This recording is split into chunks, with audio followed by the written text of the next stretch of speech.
Hello guys, naglakad po ang aming tatay sa may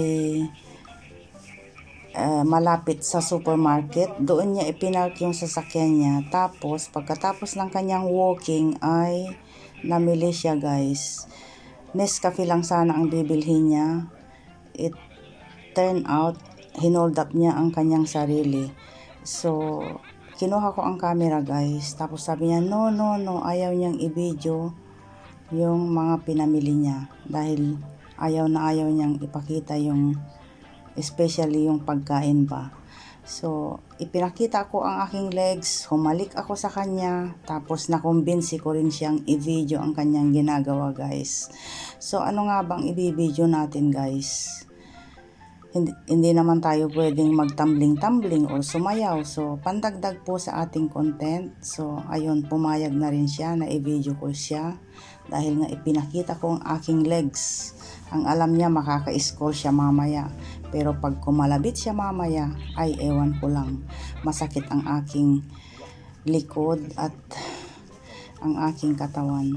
So nakabili siya ng yogurt, konting meat, cheese, tapos mga jam pang merienda ng mga bata, bread at kung ano-ano pa, na ang dapat sana ay Nescafe lang ang bibilhin niya. Magasta po ang aming tatay. Ako, mas tipid ako kumpara sa kanya. Pag nagbilin ako ng isang bread, dalawa ang bibilhin niya. Pag nagbilin ako ng 1 kilong chicken, 4 na kilo ang bibilhin niya. So ayan, nakarami siya at salamat sa kanya at nagkaroon ako ng content. Ano pa ang nabili niya dyan? Ayan, yan yung sinasabi ko guys. Oh, tinatlo na naman niya, 3 wings, chicken wings. Nung isang araw nakapamili din kami. At ano pa ang meron ka dyan?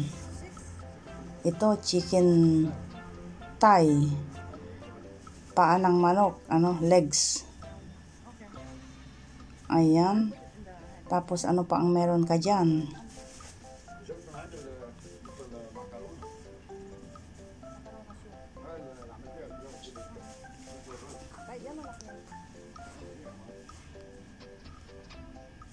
Ano pa ito?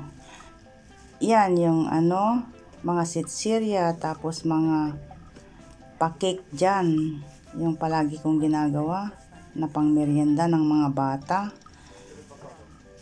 At yun na yun guys. Ayun, yung condense, yan na naman, 2 ang binili niya. Basta bibili yan, hindi lang iisa, dadalawahin or tatatluhin niya. Yun. Very proud. Ang alam niya, makaka-score siya mamaya. And then, ano pa? Meron ding fish finger para sa sandwich ni Bunso. And then, ano pa? May pa burger pa dyan. Meat ng hamburger. Tapos, ano pa, daddy? Ang dala mo.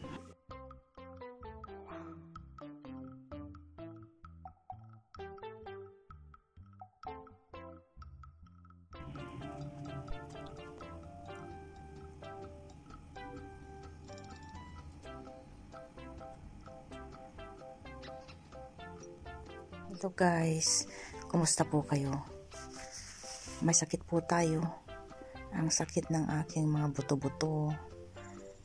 Sarado ang aking ilong, pero okay na rin. Yung aking tuhod. So nandito tayo sa kwarto, tapos ipapaharap ko ba guys? Baka matakot kayo sa aking itsura.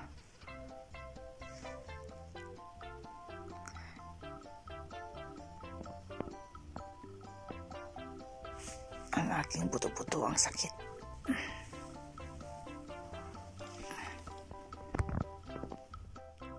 Hello guys, bingo. Yan pong itsura natin. Pero okay na rin po tayo. Open na yung ating yung ating ilong. Tapos yung aking tuhod, iba na talaga pag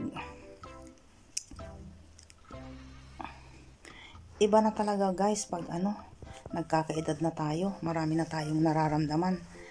Oo. So pasensya na kayo sa itsura ko guys, ganyan lang. Tapos dito nga pala sa may dito sa taas ng ganyan.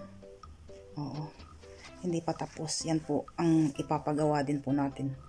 Lalagyan po natin ng wood sa may taas ng ating ulunan, bed back. Tapos ang ilalagay nating wood dyan ay kaparehas ng wood ng ating cupboard doon. So yun, baka bukas daw dadalhin ng mamang karpintero yung ilalagay natin dyan sa dyan sa may likuran natin. So ayun, tapos yun maikwento ko guys.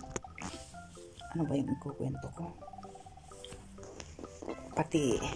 Pati memory din natin inaapektuhan yata. Ano ba yung sinasabi ko? Yan nga guys, yung tuhod ko, tapos yung ilong ko, yun nga, medyo open na yung ating ilong. And then yung panga, mayroon akong panga dito. Dahil nung pinaayos natin itong ipin natin, may natitirang isang ipin dyan sa may hulihan. Sabi ko sa kanya, bunutin mo na. Sabi ko sa dentist, hindi niya binunot. Kaya yun yata ang nagkaka-problema.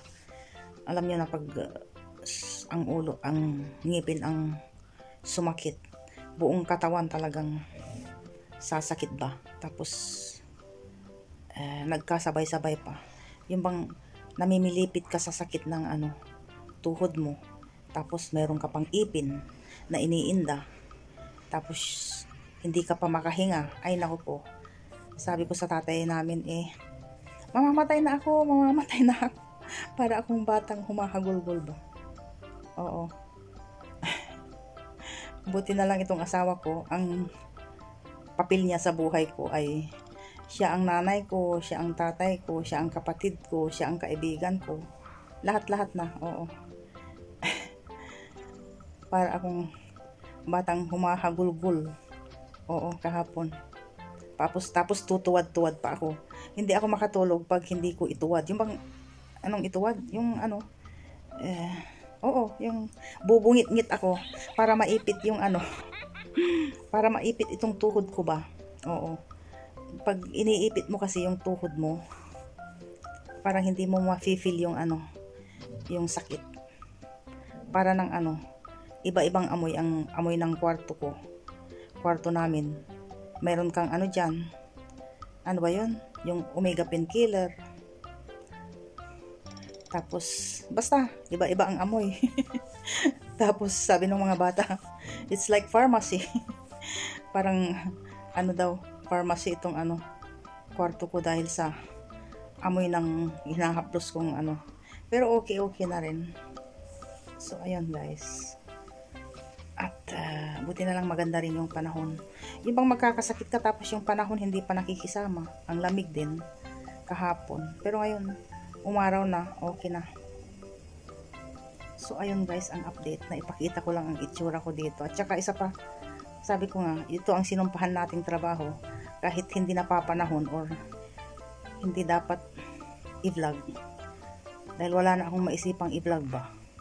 So ayun. So sana'y okay kayo dahil okay na ako at okay tayong lahat. And at the same time, naglakad-lakad din ako guys. Tapos inupon ko yung tambak kami sa labahin ba. So, habang naglalakad-lakad ako from here until sa salas doon, naglagay din ako ng ng washing, inupon ko. So, yun, ayun. Sana'y maging okay na tayo bukas dahil darating daw yung mama para ilagay po yan, yung back bed. Ayan, sana nga. So, ayun guys, kita-kits tayo ulit sa susunod na ganap. Salamat po.